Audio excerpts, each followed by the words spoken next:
male dominant mentality. Let me explain what that means. Not all men have that, thank goodness, but there are still a lot of men who are still caught up in that way of thinking. And in the male dominant mentality way of thinking, a man says to himself, I can control you. I can tell you what to do, when to do it, and how to do it. After all, who introduced the ultrasound bill? It was a man. And how many people are introducing personhood bills around the country? It's men. And it's a way of saying that I can control you.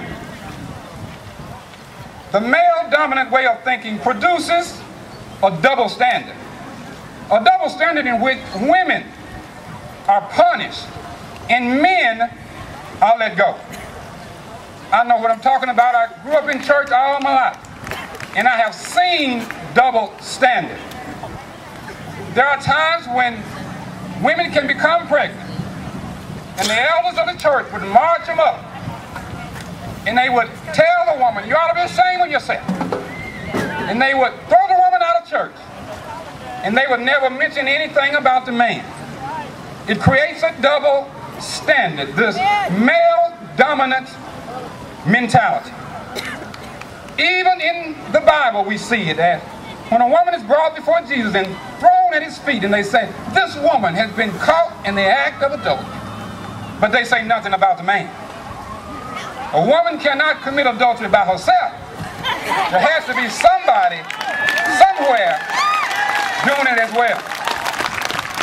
That's why I couldn't understand why a prominent radio host could pick on a young woman and call her everything but a child of God, and never even mention the man.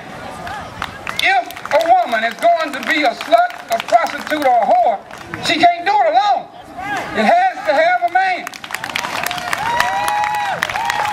I'm Charlie Holley, candidate for the 5th Congressional District, and my motto is putting you first.